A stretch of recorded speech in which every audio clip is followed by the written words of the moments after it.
नेता, दिल्ली प्रदेश के पूर्व अध्यक्ष और सांसद माननीय मनोज तिवारी जी आपको संबोधित करेंगे। राष्ट्रीय प्रवक्ता माननीय शाहजाद पूनावाला जी भी आपको संबोधित करेंगे। उनके बगल में हमारे दिल्ली प्रदेश के प्रवक्ता श्री हरीश खुराना जी हैं। मेरा विनम्र निवेदन है माननीय मनोज तिवारी जी से कि आपको संबोधित करें।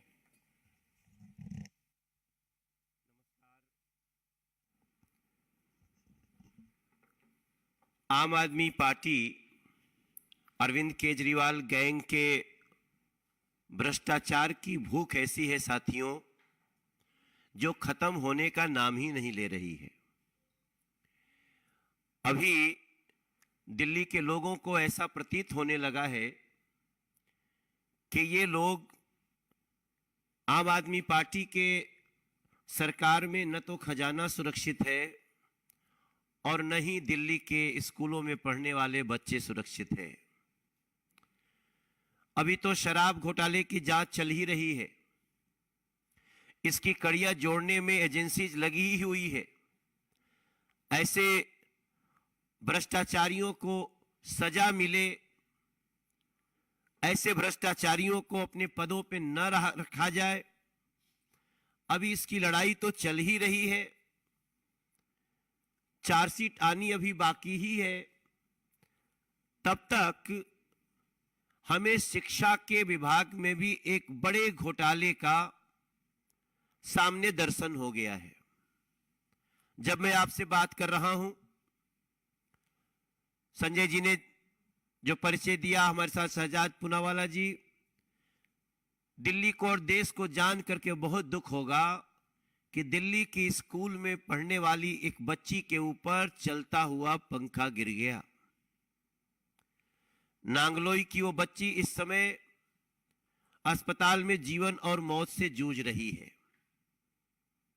अभी भी उसकी स्थिति चिंताजनक है। ठीक 2 मिनट पहले भी मेरी वहां उपस्थित लोगों से बात हुई है।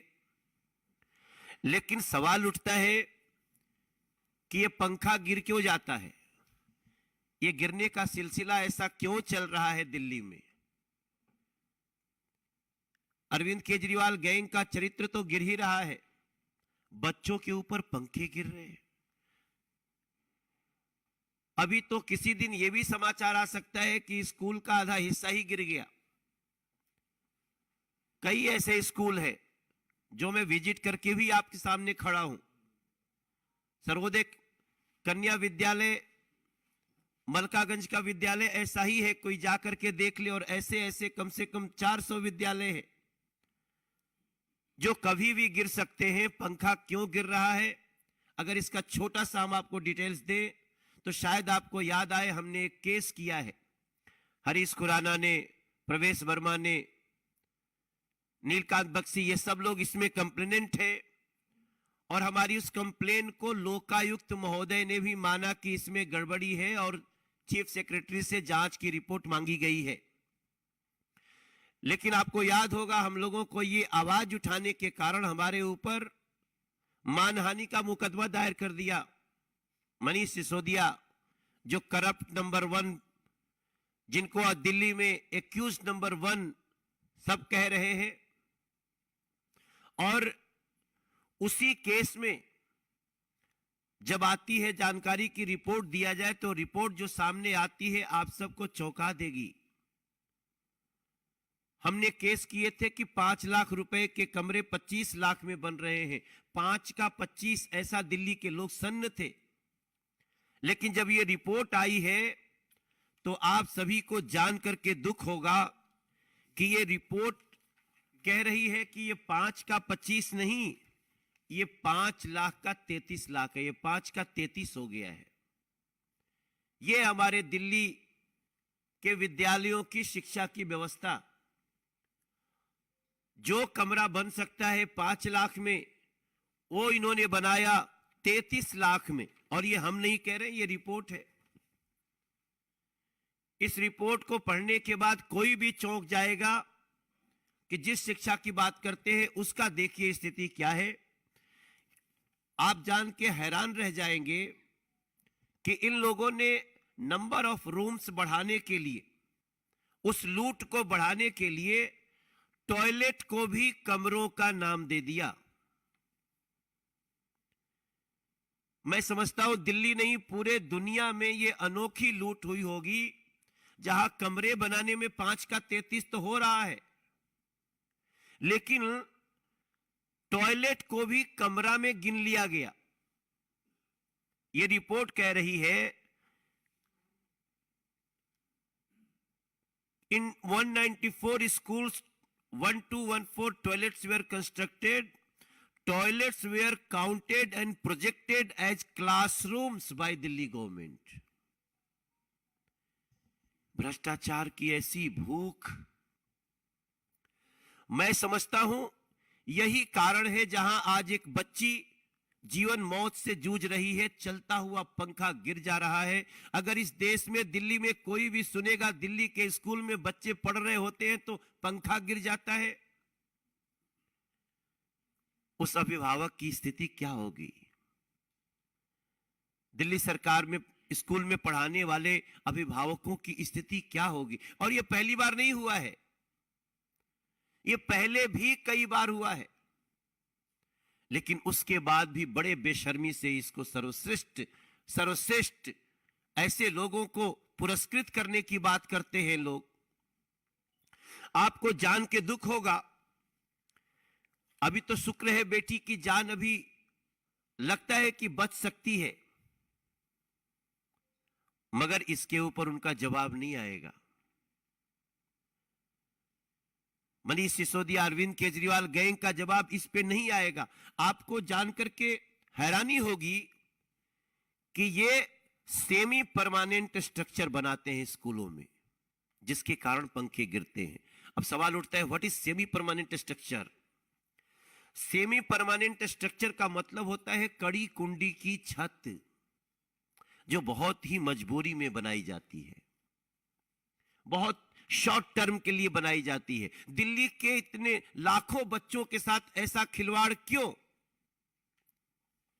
सेमी परमानेंट स्ट्रक्चर क्यों, परमानेंट स्ट्रक्चर क्यों नहीं? अगर इसके तह में जाएंगे तो एक और भी बड़ी सी कहानी आपको सामने दिखाई देगी। मेरा मानना है ये इन्होंने सेमी परमानेंट स्ट्रक्चर, कड़ी कुंडी की छत बनाने के साथ ही इन्होंने दिल्ली सरकार में पढ़ रहे हमारे बच्चों को खतरे में डाल दिया। और ये सारी जानकारी तो तब आई है जब कोर्ट ने एसीबी जांच शुरू करने के जल्दी की आदेश किया। लोकायुक्त ने मान ही लिया इसमें कुछ गड़बड़ी है, रिपोर्ट मांगी गई है। लेकिन आप सोचिए, बात यही तक नहीं है।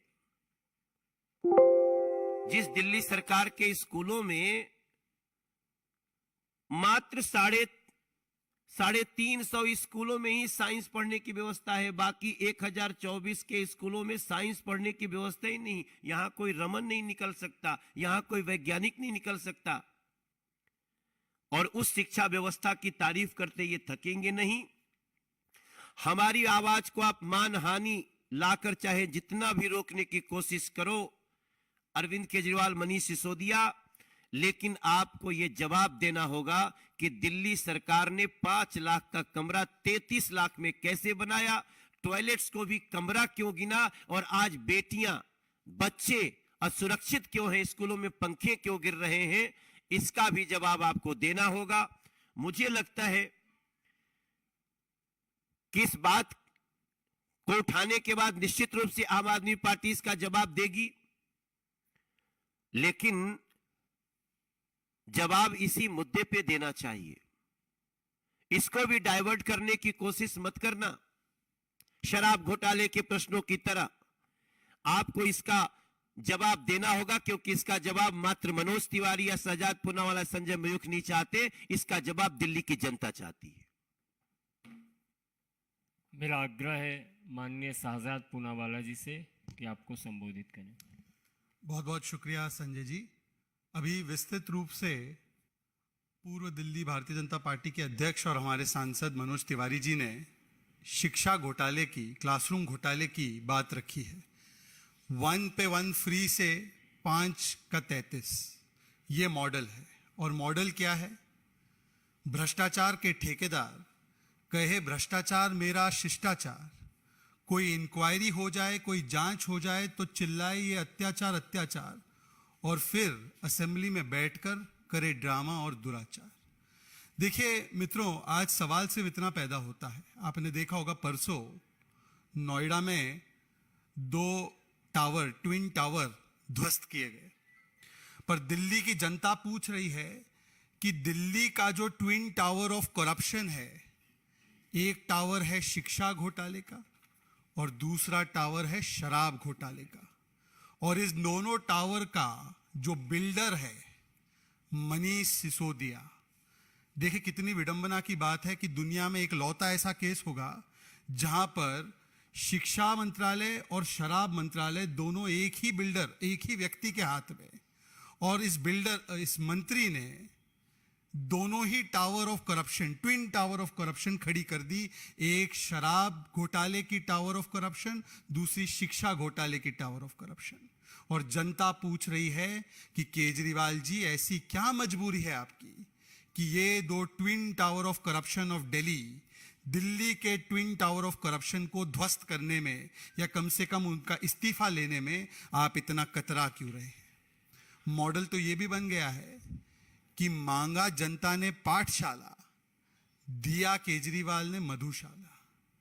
मांगा जनता ने पाठशाला, दिया केजरीवाल ने मधुशाला। और अब जब हम सवाल पूछते हैं कि इस मधुशाला में जिस प्रकार से हुआ घोटाला, तो अब ये जवाब देने के बदले कभी न्यूयॉर्क टाइम्स पर चले जाते हैं, कभी एलजी पर चले जाते हैं, कभी गुजरात चले जाते हैं, कभी 2024 चले जाते हैं, कभी असेंबली में पहुंच जाते हैं। असेंबली में किसी भी बहुमत टेस्ट की जरूरत नहीं है। जनता जो है वो करप्शन का टेस्ट चाहती है, कॉन्फिडेंस का टेस्ट नहीं चाहती। जनता करप्शन का टेस्ट करवाना चाहती है, आप कॉन्फिडेंस का टेस्ट करवा रहे हैं। सवाल ये भी पैदा होता है कि असेंबली में बहुमत के कॉन्फिडेंस को साबित करने की जरूरत नहीं है। जनता में यदि कॉन्फिडेंस है आपको, तो जाकर जवाब दीजिए। देखिए 38 दिन हो चुके हैं। 38 दिन का मतलब लगभग 43 लाख सेकंड। 43 लाख सेकंड से हमारे 15 सवाल शराब घोटाले को लेकर वही हैं। और इस मंच पर चाहे मीनाक्षी लेखी जी हो, चाहे परवेश वर्मा जी हो, सुधांशु त्रिवेदी जी हो, गौरव भाटिया जी हो, संबित पात्रा जी हो, आदेश गुप्ता जी, हरीश भाई, मनोज तिवारी जी या मैं, हम लगातार वही 15 सवाल पूछ रहे हैं। हमारे वो 15 सवालों में एक भी रुपए की तब्दीली नहीं हुई है आज तक। 38 दिन जब से सीबीआई प्रोब के आदेश दिए गए, 33 लाख सेकंड्स।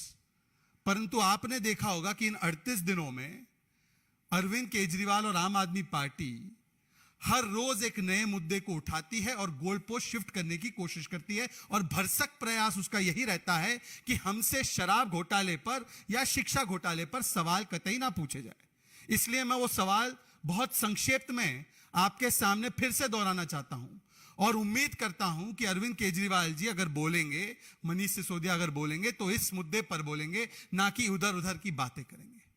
वो सवाल क्या थे जो हमारे तमाम नेताओं ने, प्रवक्ताओं ने उठाए? कमीशन 2.5% से 12% क्यों हुई? रवि धवन कमेटी रिपोर्ट की रिकमेंडेशन, जिसमें लॉटरी सिस्टम था, होलसेल सिस्टम गवर्नमेंट के पास रखना था, उसको क्यों इग्नोर किया गया?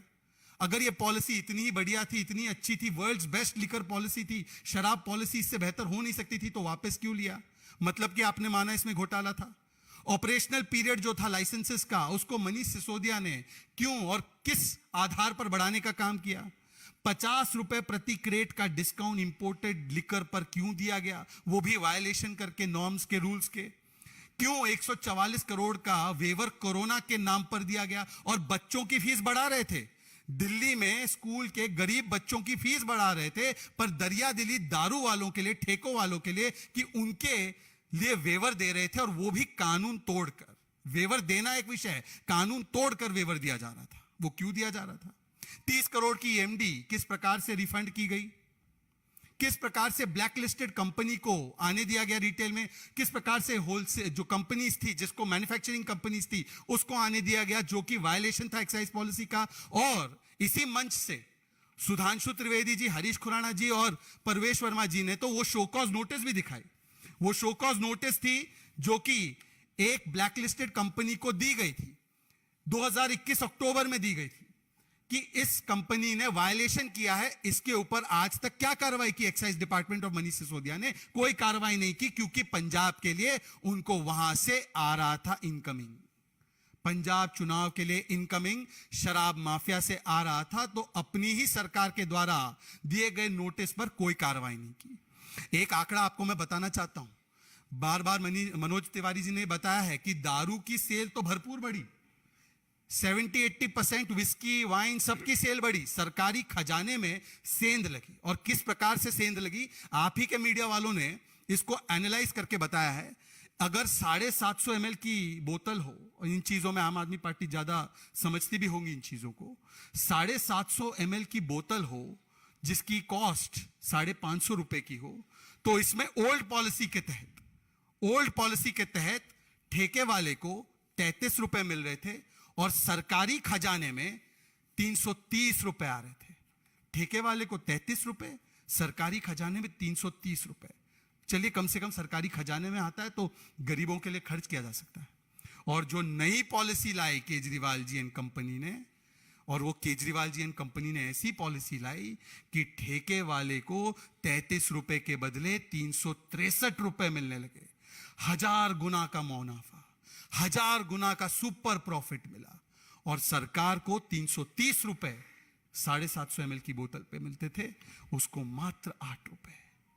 4000% का नुकसान, मतलब 4000% का नुकसान सरकार का करवाकर 1000% प्रॉफिट करवाया। इसको मैं कहता हूं reverse robin hood. Robin hood की कहानी तो बच्चों ने आपकी सुनी होगी, आपने सुनी होगी। रॉबिन हुड अमीरों से लेकर गरीबों को देता था। दिल्ली में रिवर्स रॉबिन हुड है। ये गरीबों का पैसा मारकर ये शराब माफियाओं की जेबें भर रहे थे, शराब माफियाओं की जेबें भर रहे थे, और वो भी कोरोना काल में।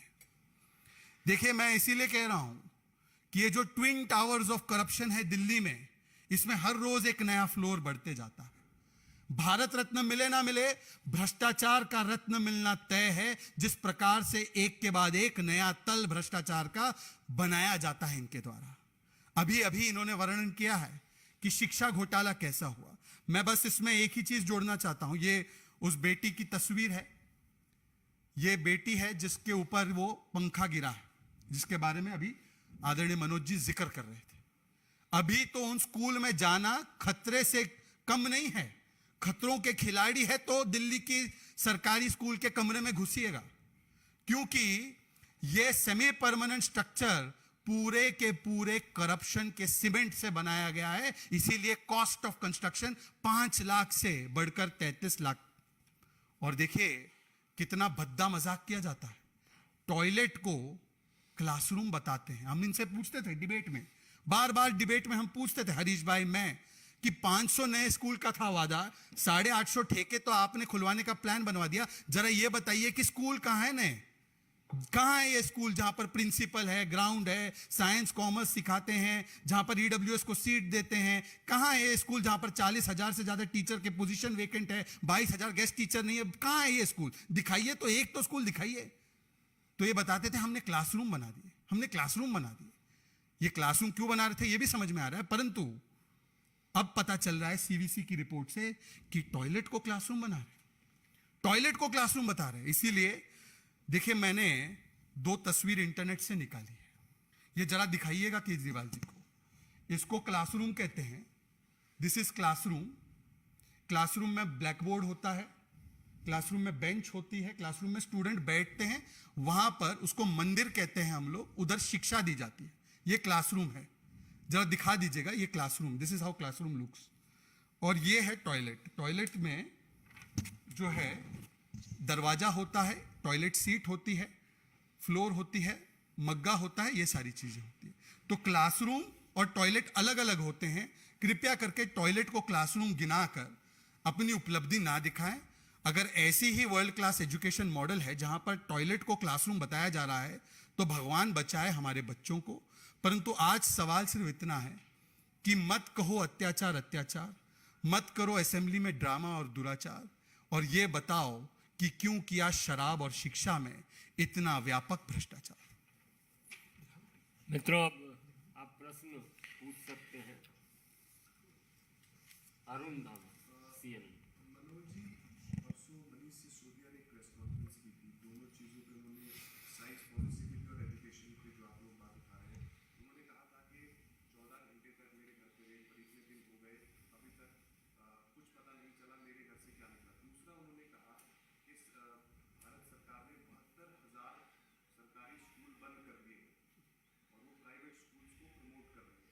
जब आप लोग इसकी बात करते हैं कि स्कूल की, देखिए, ये लोग आजकल जो कार्य कर रहे हैं और जिस प्रकार से मुद्दे को डाइवर्ट करते हैं, हालांकि उनकी मास्टरी है, वो इशू डाइवर्टिंग मास्टर हैं, लेकिन इनके स्कूलों में 16,400 से ज्यादा शिक्षकों का अभाव है। आप कह देते हैं हम 20,000 नए क्या 22,000 नए कमरे बनाए, तो उसमें टॉयलेट आ गया है तो अलग बात है, लेकिन अगर नए कमरे बनेंगे तो पढ़ाएगा कौन? सिंपल सी बात है कि अगर नया कमरा बनेगा तो उसमें कोई घोष तो पढ़ाएगा नहीं, किसी न किसी को तो आना ही पड़ेगा। लेकिन इनकी टीचर की संख्या बिल्कुल ही नहीं बढ़ी, चूंकि इनको इशू को डाइवर्ट करना है और ये लगातार जो बातें कहते हैं, मैं इनकी मास्टरी को देखते हुए इतना ही कहना चाहता हूं कि कायदे से तो इनको चुल्लू भर पानी में समाधि लेनी चाहिए, लेकिन ये सहारा लेते हैं गांधी जी की समाधि की, अब वो चलने वाला नहीं है सर। और कोई प्रश्न? बहुत बहुत धन्यवाद। नहीं, अलग प्रश्न का सवाल ही नहीं। हाँ।